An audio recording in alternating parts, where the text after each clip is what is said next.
Hello, everyone, and welcome to the Gillcast. Great news of you who did not listen to last week's show. My name is Davis Maddock, and I lost in DraftKings.com cash games. Now I'm joined by Nate Noling, who also lost in DraftKings.com cash games, and our buddy Samuel Reed, who I think found a way to break even despite having one of the most egregious takes of all time in our chat this morning. Like, just so bad. It was so bad. Sammy. Which take was it? The Slayton take in cash? I just knew 100% he'd catch a touchdown, and I'm going to tweet it. And then he did catch a touchdown, so screw you guys. I'm still blown away that you put real American dollars behind Todd Gurley in cash games. Like, I can't believe Sammy did that. He literally wrote Ian Thomas and Todd Gurley. I don't really think that the Todd Gurley play was bad.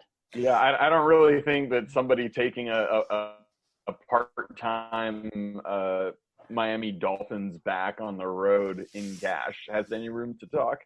No offense. Well, here's the thing. Here's the thing you don't understand. It's seven plays in. It's more of an art. Sammy, it's more of an art, and dude, whatever. Like Laird ran bad. They changed. We didn't run bad. They just changed the way that they were using them, right? Like last week, Laird was just getting all these drives to himself. He played 79% of the snaps, ran all these routes, and this week they alternated them. And Laird didn't feel the need to tell me that. You know, he just he didn't feel the need to like let us know. You know, did you guys hang out before the game or after the game? Like, give the listeners some context as to your weekend. Well, we had field passes before the game, and we were down there watching them warm up and everything. And he was sitting there, you know, getting all the doing all this stuff with Fitzpatrick and Devontae Parker. Like, they were all warming up as the first unit, and Myles Gaskin was freaking returning kicks, dude. And their fullback was out, so the third running back, to Lance Turner, who didn't even end up playing an offensive snap, was practicing as the fullback. So whatever. I don't know. Let's get into it. Let's stop joshing Laird to the people. Something people asked for in the weeks past was for our scores. So I scored 137.96 on DraftKings.com. I think what the people really want to know is what percentage of your buy-ins did you get back with that? I had $1,400 out, and I think I got $200 back. Yep, that sounds right. Yeah. Yikes. I don't even know. I was at the stadium. I don't even know how much I actually entered, and so whatever. But my wide receivers literally combined for 20 points. I thought I had a bad week, and I put up 152.76. Well, you played Conley. Yes. So if you played Conley, you were gonna have a much better team. I did not play Conley. Yeah, I ended up with 158.76, which I think the cash line was 156, 157. So that just managed to get there, and I admittedly really ran good. I had Conley too, and that was just run pure. I feel like the only thin thing I did was play Laird, and the defense that I played was horrible, obviously. But I got great game scripts for two of my three wide receivers, and my other wide receiver was stacked with my quarterback, and that offense scored 38 points. I don't know, sometimes I actually looking at my team and looking at some of the teams that beat me. I don't know. I don't really feel like it was that bad. Some weeks I'm Davis, I feel like you almost got the Godwin thing. I feel like Godwin ran bad with that injury in the third quarter. Godwin could have had a 40 burger here, pretty easily. Oh yeah, no doubt. I feel like you fading Godwin was bad, but didn't have to hurt. Well, he was my most owned guy in tournaments. I played Jameis in all of my single entry teams and in 75% of my MME stuff. And so I thought that was a little bit of a hedge against the Godwin thing, a little bit of because I obviously I wanted to play Godwin. I thought he was really strong, but he wasn't getting into optimals for me at all. Yeah, we all played Kyler, right? Yeah, he was. I don't know, bro. I don't know about stacking Kyler and Kirk together in cash and then bringing it back with Laird. I think it honestly run bad or not. Kirk was he was the best wide receiver play, I think. How? I had Kirk as a really good play. I got off Kirk last minute with a swap that was pretty galaxy brain, but I mean, I don't hate. I'm not going to hate on the Kirk play at all. For the same reasons that Kyler was the chalk quarterback play, Kirk was a totally fine play. Nah, dude, nah. That's a hard nah. Look, it's cash games, right? You don't want to stack in cash games without a straight money stack, in my opinion. Because if Kyler doesn't do anything, you're not leaving yourself any outs, and that's what ended up happening. You've tied your entire week to this stack that's just not premium. That just doesn't make sense to me when you're going for high floor. I mean, the thing is actually I kind of like the correlation because these days lineups are better. Even people who are bad generally have a hard time putting out something that's horrible. So I actually kind of like the correlation because those weeks where if the two plays are good independently and you get them together and the weeks where, for example, had Kenyon Drake not scored 4 touchdowns today and had he only scored 2 and Kyler threw 1 to whoever, Max Williams, and Christian Kirk scored 1, I'm looking at just a complete sweep. I'm 3xing my buy-ins because I'm probably cashing triple ups and it completely changes. Whereas if Kirk just grinds out 15 and you get 50th percentile games from the other guys, whatever, yeah, you're break even. If guys are just meeting their projections, you're breaking even. But when the correlation actually hits, you're completely sweeping. Yeah, but then if things go wrong, you're gonna if Kyler has a bad game, you're gonna lose anyways. Really. In NFL DFS, Sammy, with cash games, if things go wrong, you're gonna lose. I think shooting for floors in cash games is not necessarily the only way to play anymore. I think at the end of the day, with how sharp cash games are these days, if you hit one miss, your lineup's dead anyway. And I don't think that shooting for some correlation with a team like Kyler and Kirk is bad. I think the reason I think Kirk is maybe a little bit weaker than he is just his target share has been diminishing pretty significantly over the past couple games. If we look at the last 4 weeks versus the first 4 weeks of the season, the Kirk's overall share of this offense has just continued to dwindle.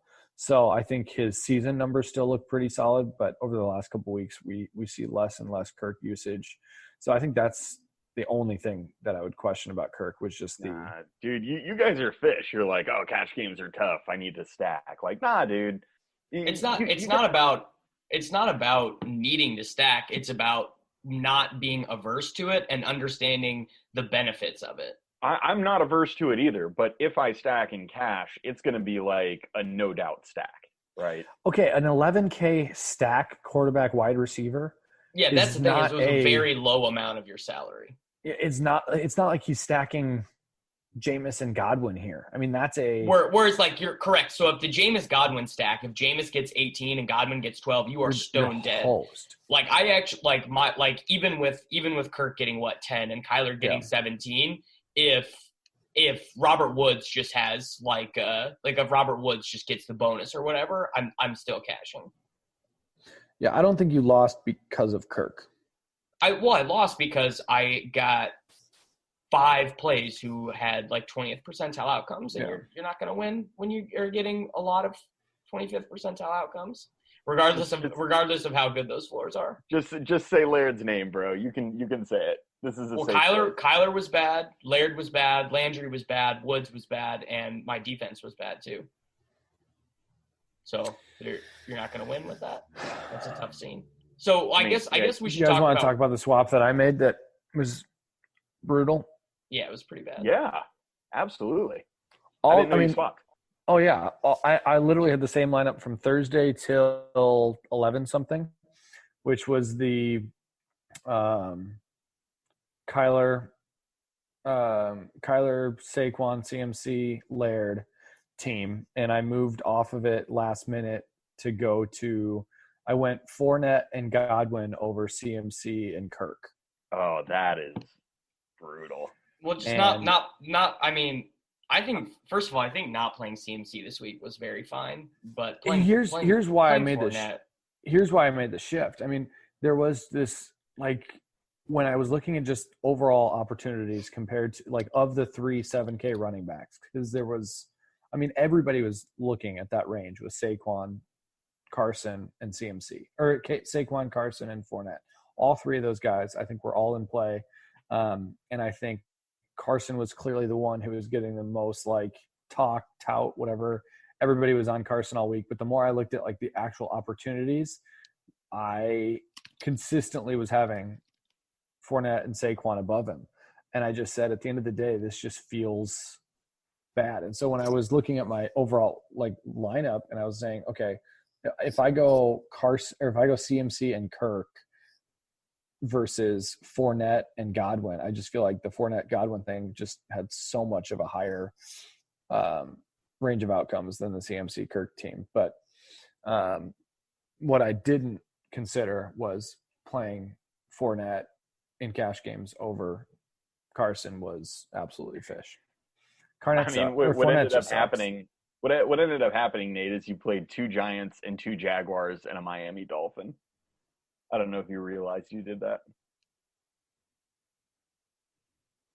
I mean, who were my Giants 2 Giants? Giants defense. Oh, Giants D. I mean, the Giants D, I think it was fine. They were it was team. Fine. Yeah. I'm just saying, like, you had a bunch of exposure to really bad teams in your lineup overall. Yeah, I mean, but at the end of the day, when you play Fournette over Carson and Carson scores 30 something and Fournette puts up 12, that's what you're dead by. That was a 20-point swap. Yeah, Davis, I mean, you said this earlier, and I think it was pretty astute. You were talking about how the Jaguars have just kind of given up, and you didn't want any of that smoke. Yeah, except that smoke prevented me from playing Chris Conley, who was the slate breaker. Chris Conley was a terrible play. He was a terrible play. He was in the top DR stuff. I actually think he was like Sammy, like he was not a terrible play at all. No, he wasn't. No, I played him, and I feel really bad that I sucked out like this. Honestly, like that was really brutal. He had like 1 target through like 3 quarters or something. It's just completely egregious. No, he just hadn't reached. He wasn't executing it at the start. Conley actually has had significant workload in every single game this season. I mean, he's not one of these like part-time receivers, and he was literally at 3. I mean, Conley was a good play. No matter what the result was, Conley was a good play. He was the best of the cheap wide receiver plays.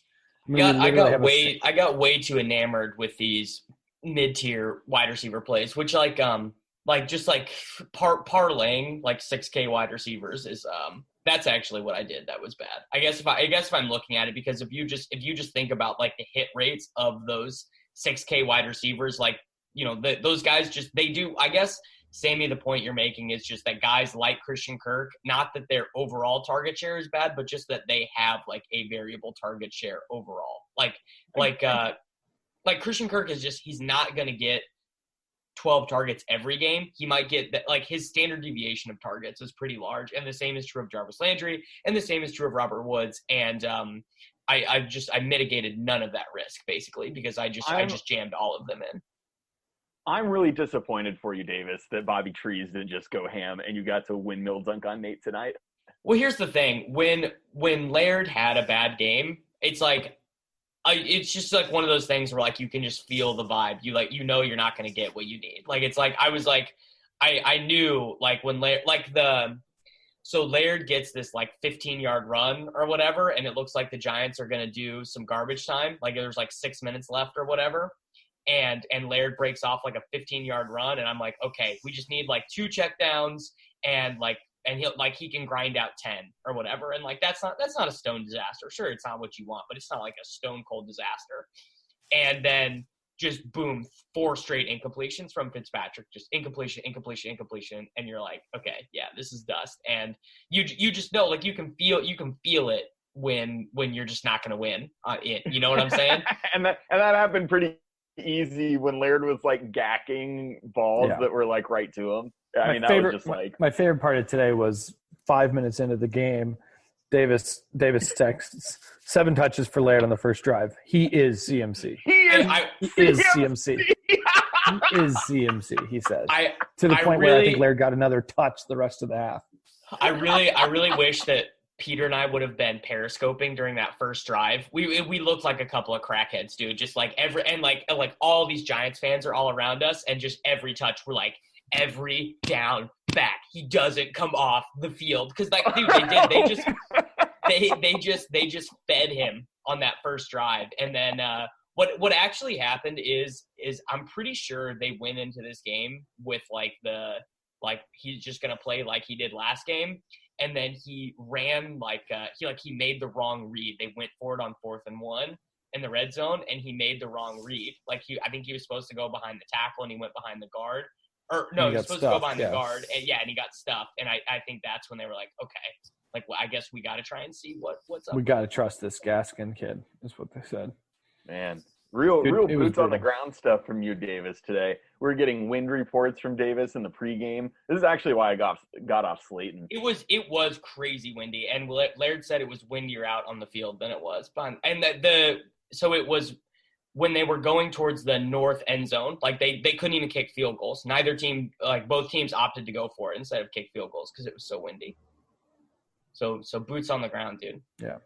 Sammy, I don't think you literally, I just looked at it. Conley's season total air yards is like, Conley's got 1,100 air yards this season. I mean, he wasn't like a part-time player, and he was 3.6. Minshew,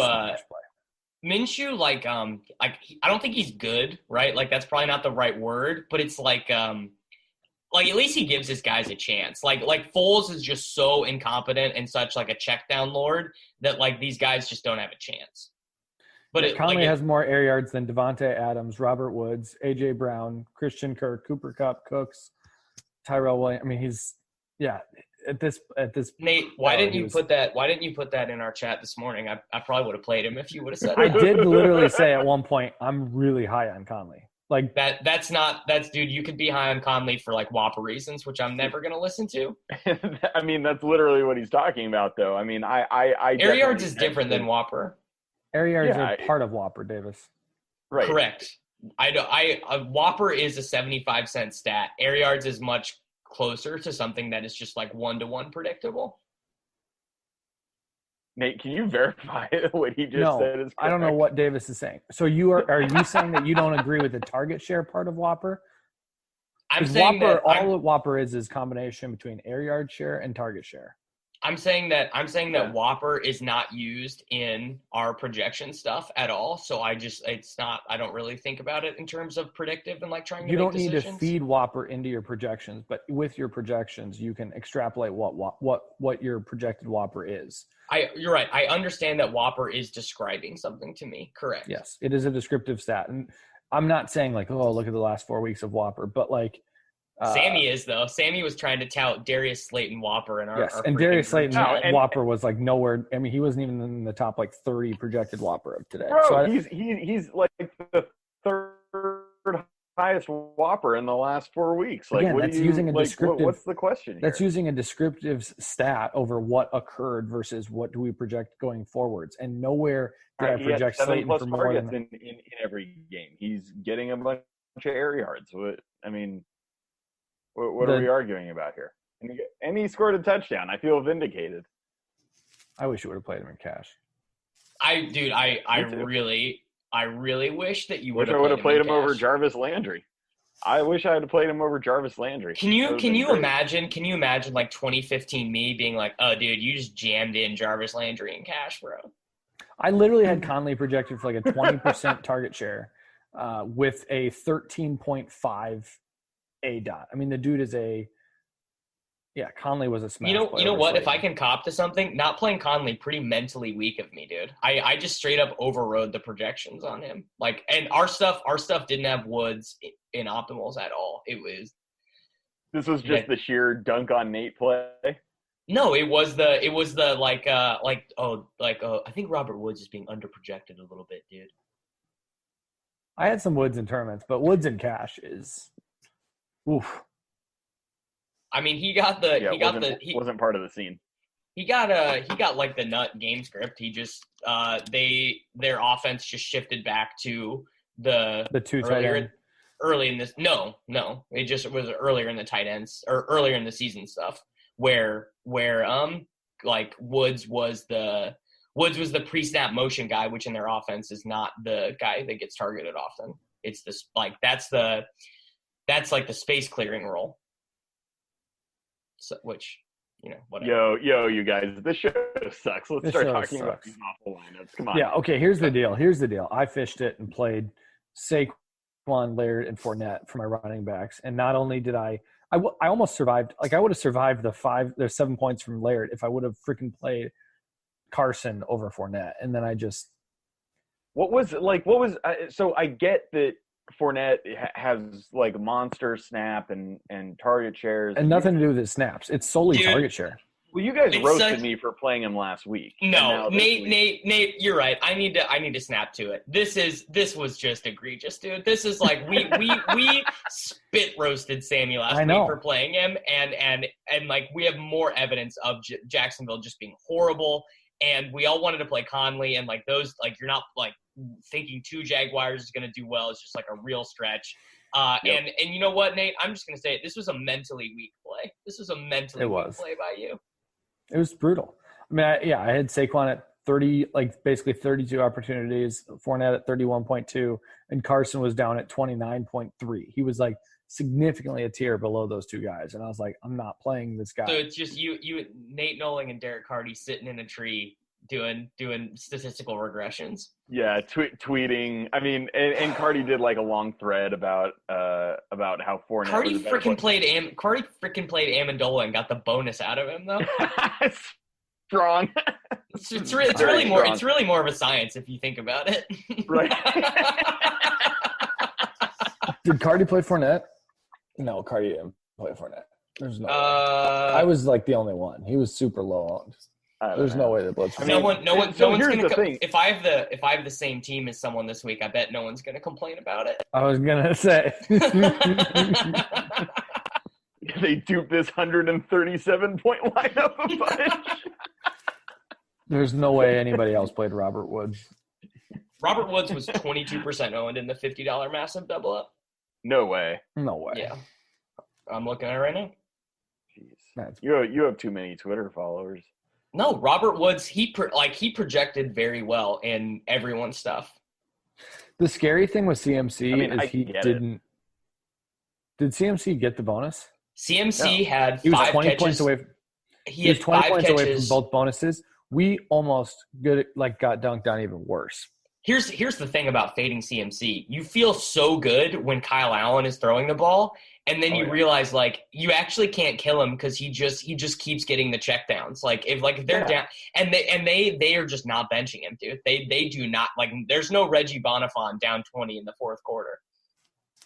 No, they're down 20, and all that does is make the defense like play softer zone, and then McCaffrey just like gets super easy dump offs, and then he always breaks the first tackle. And he just gets like 15-yard chunks, and they're down 20, and they just like run him into the end zone. Like every other team will bench their running back. Like even the Giants. I mean, the Giants had the last 3 drives. Saquon was on the bench. If I can give some more boots on the ground. Oh, great! Let's hear it, Dave. So when they were at the 1 yard line, Saquon is literally like running, like trying to get on the field, like he's like jumping up and down, like pounding his helmet against the turf because he wants in the game so bad to go in and Javorius freaking Allen is. Well, no, three Giants coaches are like standing in front of him so he can't go run into the huddle. Like it was so funny, and also I didn't realize like how bad I would need those 6 points. I thought after the Carson Barkley games, I was like.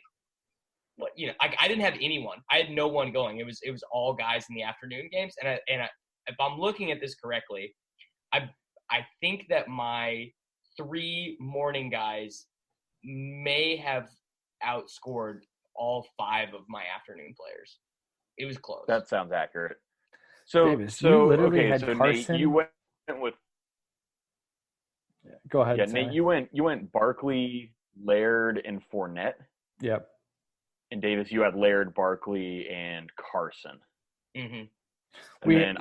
We all had Saquon. Yeah, we all had Saquon. Me and Davis had Carson, and then at the end, I just decided I didn't want to play Laird. I was like, "Look, dude, like it's a great story and boots on the ground, and Davis is having a great time." I would say of all the, I think there's 32 times 53, so whatever that is, a couple thousand NFL players active in a given weekend. I would say no player ran hotter to accumulate the statistics they got than Todd Gurley in this game. I'm complaining about CMC's garbage time. Gurley was trash. You're like, no coach takes his player out like down 30. Dude, the Rams had Gurley in down like 30 points at the end of the game, and they kept giving him the ball. Like Tony Pollard had already had 100 rushing yards and a touchdown by the time Gurley scored his last one. Yeah, so Gurley had 11 rushing attempts and 7 targets and turned that into 38 yards and 2 touchdowns. Yeah, and a 2-point conversion. A Kalen Balagier performance you will not find. I mean, I'm not gonna lie. Like Gurley definitely ran hot. I just thought he got literally. This is not a joke. He actually received 1 less carry in the same amount of targets as Laird. Yeah, I just thought he was underpriced. Like $6K for Gurley, and they're using him differently than they did earlier in the season. Like he is not. He's playing. Well, he's just playing more snaps. He's playing a ton of snaps. Yeah. Yeah. And I thought this game was going to blow up. I thought this game had like the potential it did. To be. Yeah. Went way over the total. Yep. Not so much for the Rams, but like I mean, Gurley ended up getting his. I guess he ran hot. Like Gurley ran real hot. Yeah. But I mean, yes. That's the thing. Right. It's more of an art, you guys, like Todd Gurley versus Patrick Laird. You just got to, say one of these guys is good and the other guy's Patrick Laird. Do you think Todd Gurley's good? I think the evidence is pretty overwhelmingly in the other direction. I mean, Todd Gurley was the number 1 fantasy player in all the land for each of the last 2 seasons. Is David Johnson good? David Johnson had 2 years where he was the top. And then he got dusted off by CJ Anderson, who's fatter than me. Yeah. Did win me a championship last year, CJ Anderson. Boom. Dude, things you love to see. Yeah. Guys, I'm tilted about this Fournette thing. So, all right, receivers. I played Christian Kirk, Jarvis Landry, Robert Woods. So I think in a vacuum, all 3 of these dudes, like Landry, I think was the one I thought was the best play. Yeah. And then Kirk was like dude, just all the projections like this guy. And as I mentioned, I actually like the correlation as opposed to trying to not get it. I like to have that. Because you like winning games versus just not losing them like Sammy. This is just such a fish take, Nate. It's a 10K stack. I don't understand that. Yeah, that sounds great. I literally, Nate, but we're not playing GPPs. I literally never side with Nate. Like ever. Like I don't know if there's one thing where it's ever me and Nate against Sammy, but Nate is right about this.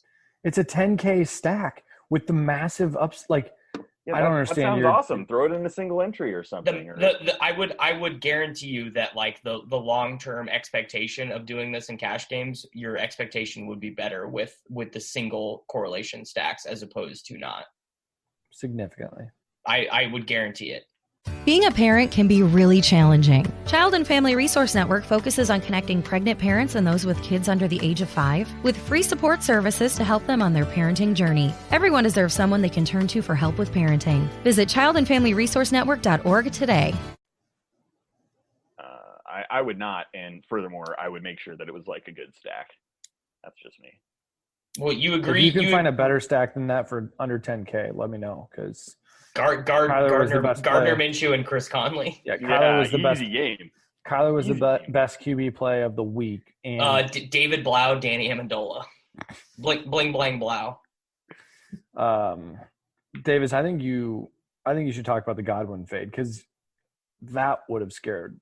That would it was very – so we bumped – okay, so we removed Evans from our projections, right? And we start projecting out playing time. Okay, what's Perryman going to do? What's Miller going to do? What's Watson going to do? And we give them all, whatever, 4% here, 6% there, 10% there, whatever. And we all agreed, me, Leo, like everyone was like, we're a little too low on Godwin. And so we like artificially moved him up more than like even our baseline stuff suggested. And he still wasn't hitting like the very top optimals. Even after I believe we moved his target share up to 27%. And you probably had it. I bet you probably had it higher. I bet you had it like 28.5 or whatever. And not that I thought like clearly, like I literally played Jameson all my tournament stuff. Like I like made extra tournament teams just to get more Jameson, get more Godwin. But I couldn't find a Godwin cash team that I thought was good. And here's a really interesting question. Are we all complete fish for not playing Perriman in cash? No, Perriman. And I'm not trying to be results oriented because he smashed, but if you're going to have a guy who's on the field the entire time against the Detroit Lions with Jameis Winston at 4,500, I mean, I don't know. I think like Justin Watson played a bunch and he was the dead minimum on FanDuel and stuff, and like it's just like that stuff is just very variant. Like anytime you take in a receiver that you assume is going to get the workload of another receiver, you're just playing a ton of variance in there. And that's where I think that the Godwin was like Godwin was the clear smash play for me. He projected like 3 points higher than any other receiver. And it wasn't even that I gave him like a 30% target share. I had him at like a 27.5% target share. It was I'm about to pull our stuff up, and maybe we were too low, or maybe I was wrong, like whatever. But one thing about projecting him is that Miller has not been active these last 2 weeks in terms of like how that would shape out playing time and stuff. And I thought that Miller being in might have been like slightly bad for Godwin in the sense of like him getting less slot snaps and him going outside to play where Evans played. Didn't Miller get? I think Miller got hurt. He got hurt in the second half. Yeah. Yeah. So we did have Godwin projected for our most points, but we had a very, very, very high Jarvis Landry projection. Like I like Landry a lot. I had Landry. I mean, I went Landry, Godwin, and Conley. I just think Godwin was it was tilting in the third quarter when he went out, because I think Godwin could have had a 40 burger here pretty easily. Like the dude literally had, I think 121 and 5 at like one or two drives into the second half. And I mean, Jameis kept on throwing the rest of the game. Jameis put up 404 yards. You guys, as we're recording this, Draft Cheat is literally impersonating Davis Maddock and tweeting about his 48th most popular fantasy sports podcast. Dude, he's been doing this for like 6 hours. Oh, the man likes to drink on Sundays, I guess. No, this is great. This is very meta. Sammy, we had the same receivers. You played some sharp receivers, Sammy. I think so. Yeah, I had Godwin, Conley, and Landry. Yeah, the same team, same receivers there. Yeah. I mean, I guess after thinking about it, not playing Conley was probably stupid. But I would have played CMC. I would not have played Godwin, I think. So yeah, that was my. It felt pretty bad to like. This was one of those things where I like totally punted defense and tight end and quarterback again, and yet I didn't go to CMC, and I feel pretty lucky to have not paid dearly for it. So you played Ian Thomas over Higbee? That was stone cold the worst thing in the slate. That's way dumber than playing Patrick Laird. Oh, it's very bad. It is very bad. He literally is the number one tight end in fantasy over the last 3 weeks. Like, and no one's close. He had 16 targets, and it wasn't even like in question. He was going to get the work. Bro, I'm taking the L on this. So here's what I was thinking at the time. Like, I clearly knew Higbee was just an absolute smash. Like, in my column, like he was like, I think he might have been the poster boy. You know what I mean?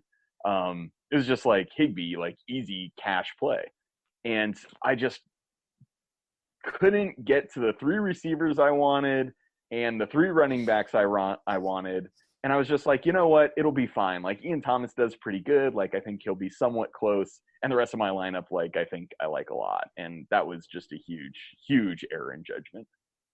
Giant error in judgment. Yeah, that was fish.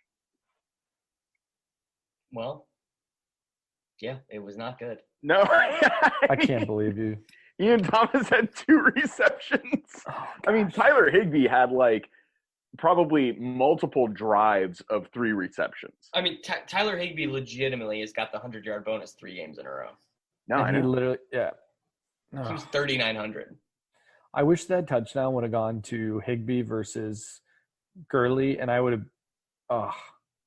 Oh, you could have crushed me so hard. You could have crushed me so hard. That would have been like a 15-point swing plus. I didn't even have. God damn it, your team. I don't know how you won. Dude, I didn't have Laird. You literally rolled Ian Thomas, and I didn't have Christian Kirk, and I didn't have Leonard Fournette. It's really more of an art, Nate. Yeah, you literally rolled Ian Thomas and Todd Gurley. Like that's what you flopped. You literally said, you know what, guys? I want to avoid this whole correlation with Arizona, and I want to fade. I want to take the negative correlation. I want to take Gurley and fade the lock of Slayton Higbee. Yeah, but when you bink 2 touchdowns and 38 yards from Todd Gurley, it doesn't even matter. Yeah, I mean every running back that I played scored 2 touchdowns. Is that good? It's pretty good, right? I mean, here's the thing. I can't believe this Gurley played it.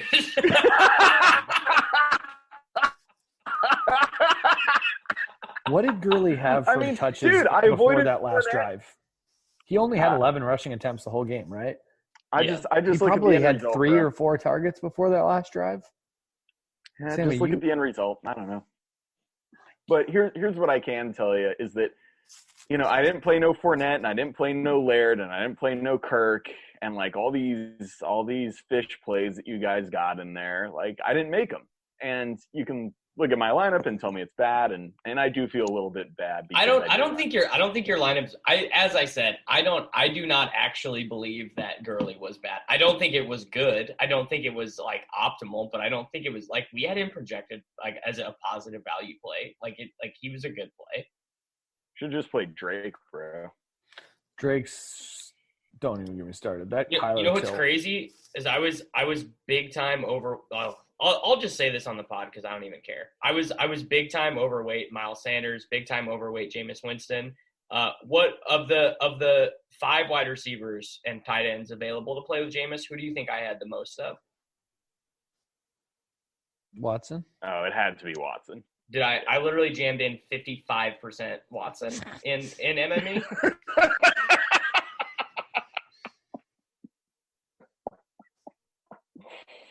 Bro, you hate money so much. So you were like on the Godwin fade then. You faded Godwin in cash. Dude, do you know how long it's going to be before Davis can afford new shoes?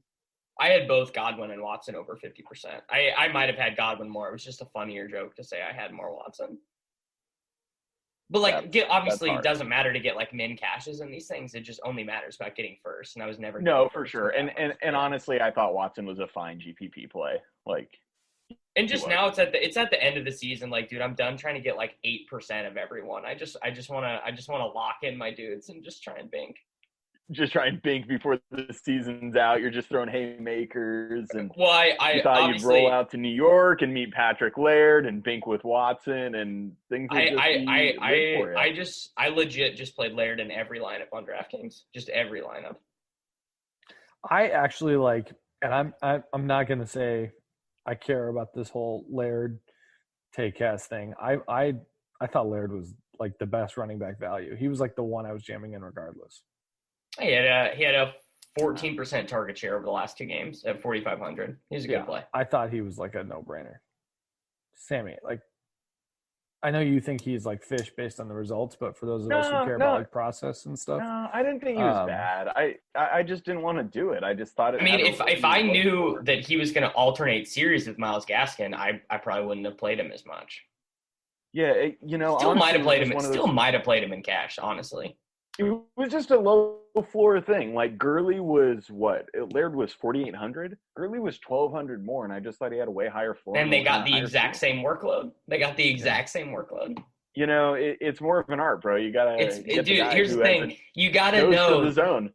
Yeah, you gotta know who has the nose for the end zone. See, Sammy's optimizer has a will score 2 touchdowns button on it that does not come in Nate's and I's. We don't have that. We don't have that button. The 2 touchdown button. Yeah, your optimizer. Your DraftKings account did not come preloaded with Tyler Higbee. I had big 100%. God, big shout out. Big shout out to my DraftKings rep.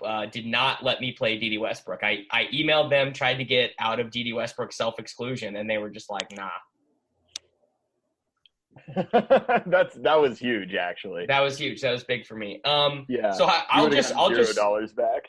So I haven't said the defense I played yet because they are literally the worst, but also it's like whatever. And I had the other defense I considered got 1 point more. I haven't seen this. I played the Chargers defense. They sucked, but the other defense I was going to play was the Lions defense, and they got 2 points.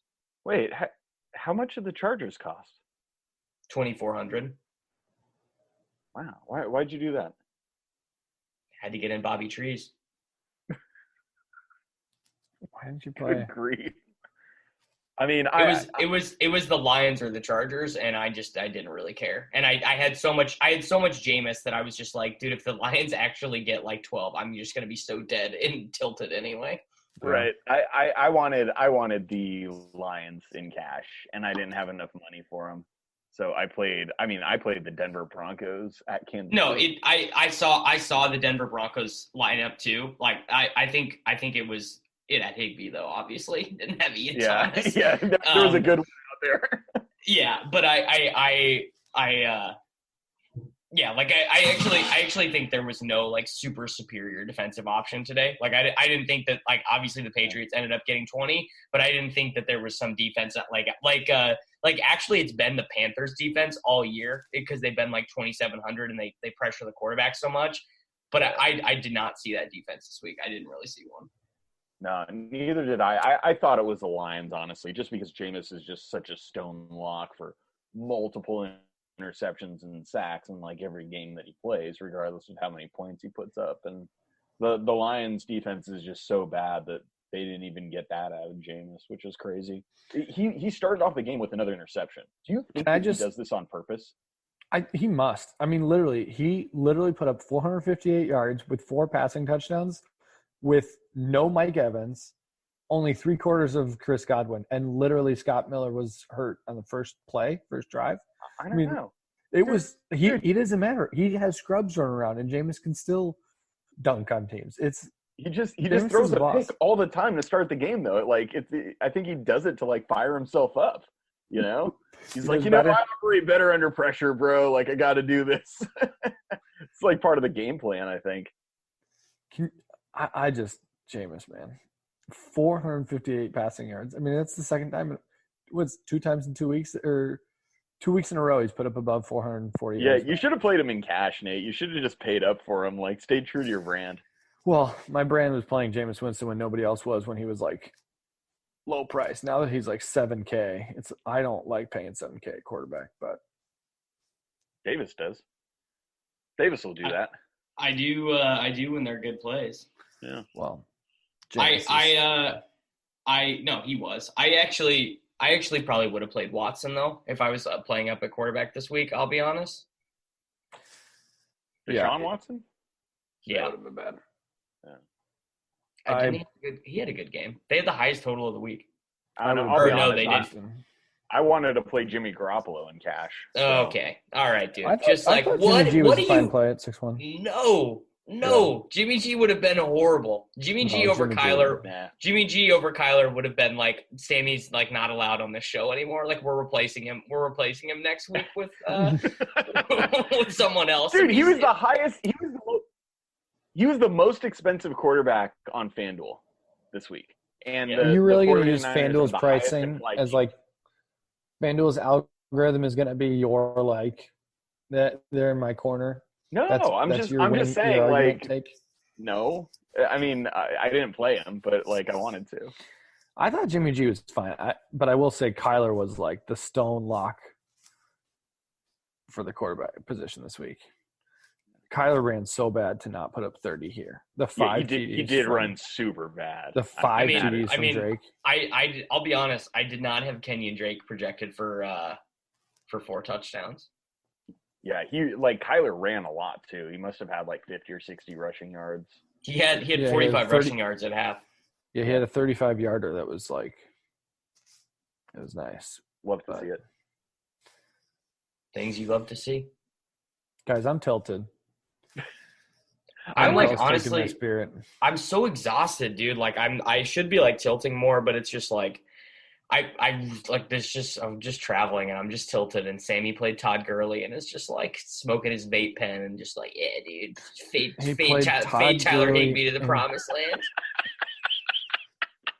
You know, I just run pure sometimes. You know, this is great. I've been on a good run here. I'm running good so far. That's another sick thing is like I was running good to the point where like if I a good week this week probably would have gotten me close to break even on the year, and now it's looking like that's not happening. Hey, look, bro, you got 2 more weeks to bank, and then you could be way up. I need week 17. I need Zenner to sign with New Orleans and start for them in week 17 and just lock him in. This week hurt. RG3 week 17. That's how I get there. Yeah, it's gonna be strong. We can play Boone next week. Oh no, Minnesota's not on the main. Yeah, they're not on the main slate, and Madison might come back from this ankle injury. We should look at some of these prices. There's going to be some seasonal tilt, I guess. I mean, AJ Brown is now $7K, so that's a thing. It's probably like 5,300 on FanDuel. Yeah. but somehow. So they never adjust DJ Moore and AJ Brown's price, but somehow Jimmy Garoppolo is the most expensive quarterback on a slate with Patrick Mahomes and Jameis Winston. He was 8,400, bro. Oh my! 8,400. Dude, they are DK not about the play with Lamar Jackson. No, 8K for Lamar. 8K for Lamar. 10.1. Oh, this is a CMC spot at Indianapolis. Is it?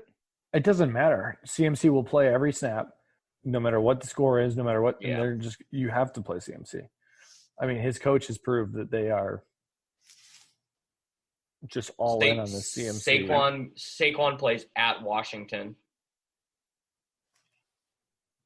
That's pretty nice. We may be compelled to play Joe Mixon this week. Dude, it's okay. This is a true story. They got shell shocked by the Patriots, and they had more rushing attempts than passing attempts. Oh yeah, they did it the week before too. They don't care. They don't care. They don't. Yeah, it's good. It's good for our Superflex team. Yeah, this is great. Goodbye. Yeah. No, you know who we're playing next week? Laird's only 4.6 versus the Bengals. You know who's going to get touted next week? Le'Veon Bell is 5,800. Oh, revenge game? Oh my God, it is a revenge game? Revenge game against Pittsburgh. We probably got a lock, right? Guys, I'm going back to the Fournette well. No, you're not. He's going up against Atlanta. 7-2. Nate, listen to me right now. Just telling you as your friend, it is time to let this ship sail off. It's just like, dude, he's really just fancy Patrick Laird.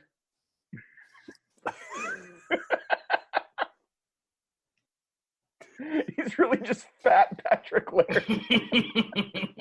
By the way, I need to say this. Patrick Laird literally was like so gracious and nice and like clearly bummed out about the fact that like his team just got like shellacked by the New York Giants and right, and like, he lost all his playing time. And I don't think he cared. Like him and Gaskin are buddies. I think he more was like he knew we were there to like.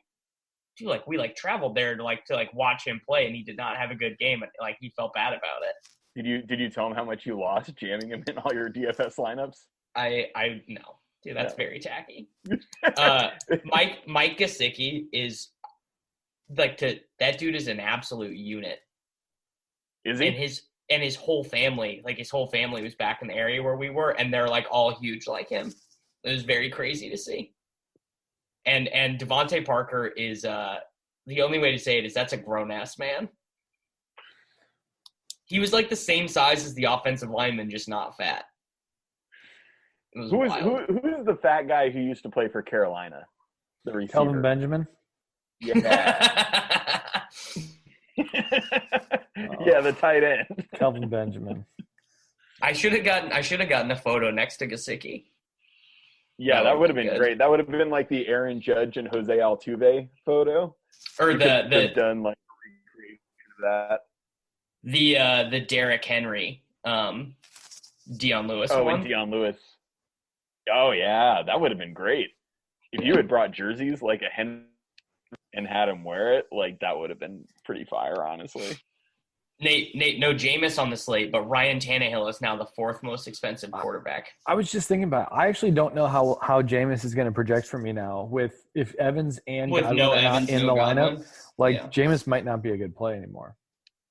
Or Rashad Perriman is just like the stone nuts every week. Because so much of Jameis's projection for me comes from the ADOT of Godwin and Evans. Well, isn't Godwin's ADOT not even that high? No, it's not that high, but like he's almost certainly dust. I didn't see the actual injury. It was a non-contact hammy injury, and immediately just got like carted off. You're out. It's done. Devontae Parker is 6,800 against Miami. He plays for Miami against Cincinnati. I mean, is that like a game we're just going to be smashing? Just like just two awful teams against each other. What do you do? Giants were today. What do you do with Chris Carson at 8,500 home to Arizona, knowing he's going to be chalk? Don't play him, dude. He almost like had like the Chris Carson game where like he has 50 yards and a touchdown after the first quarter and then does nothing. Like and then they stop. Yeah, they tried so hard to not get him the bonus, and then ProSize fumbled. They were gonna do it. They were gonna just let it be like the 80 yards and a touchdown annoying Chris Carson game, and then ProSize fumbled, and he fumbled, and then it was called not a fumble, right? But then he was benched after that, and they were giving Travis Homer carries instead of him.